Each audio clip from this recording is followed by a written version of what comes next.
கீழ்கட்டளையில் புதுசாக பார்க் ஒன்று கட்டியிருக்காங்க. அதே மாதிரி செல்ஃபி பாயிண்ட்டும் ஒன்று வச்சுருக்காங்க. நான் இப்போ அங்கே தான் நின்றுட்டு இருக்கேன். அண்ட் பார்க் எப்படி இருக்குன்னு உங்களுக்கு காமிக்கிறேன். போகலாமா? ஒரு பெரிய வாக்கிங் ஏரியா பார்த்தீங்கன்னா ரைட் சைடு வந்து இந்த மாதிரி லேக்கு, இந்த பக்கம் வந்து வாக்கிங் ஏரியா. அப்படியே நடக்கிறதுக்கு சூப்பராக இருக்குது. யாருமே இல்லை இந்த பார்க்கில். நான் ஒருத்தன் தான் நடந்து போயிட்டுருக்கேன். குட்டி குட்டி பறவைகள் எல்லாம் நிறையா இந்த லேக்கில் வந்து விளையாண்டுட்டு இருக்குதுங்க. பார்க்கறதுக்கே அழகாக இருக்குது. ஈவினிங் டைமில் இல்லை காலையில் வந்து பாருங்கள், அப்படியே நல்லாயிருக்கும். நான் வந்த டைம் வெயிலும் அந்தளவுக்கு இல்லை. நல்ல ஒரு அமைதியான பார்க்கு. இட்ஸ் பியூட்டிஃபுல்லாக இருக்குது இங்கேருந்து பார்க்க. எவ்வளோ பெரிய லேக்கு. அதே மாதிரி கிட்ஸ் விளையாடுறதுக்கு உள்ள வந்து ப்ளே பார்க் இருக்கு. ஃபிட்னஸ் எக்யூப்மெண்ட்லாம் வச்சிருக்காங்க. உட்காரத்துக்கு நிறைய சீட்ஸ்லாம் போட்டு வச்சிருக்காங்க. செம்ம பெரிய வாக்கிங் ஏரியா.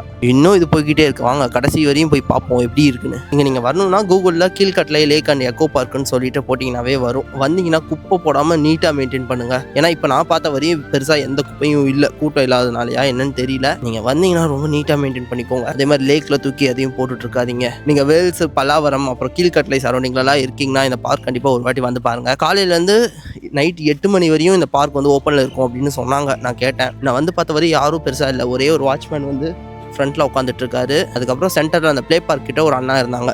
அவ்வளோதான். வந்தீங்கன்னா சேஃப்டி, உங்களோட சேஃப்டி நீங்கள் பார்த்துக்கோங்க. அதுக்கப்புறம் என் வீடியோ பார்த்துட்டு தான் வந்து யாருக்காச்சும் ஏதாச்சும் ஆயிடுச்சுன்னா நான் பொறுப்பு இல்லை. நீங்களும் இந்த பக்கம் இருந்தீங்கன்னா கண்டிப்பாக வந்து விசிட் பண்ணி பாருங்கள். ரொம்ப அழகான அமைதியான ஒரு பார்க். ஸோ அவ்வளோதான். இன்னொரு நாள் இன்னொரு வீடியோவில் சந்திப்போம். டட்டா பாபாய்.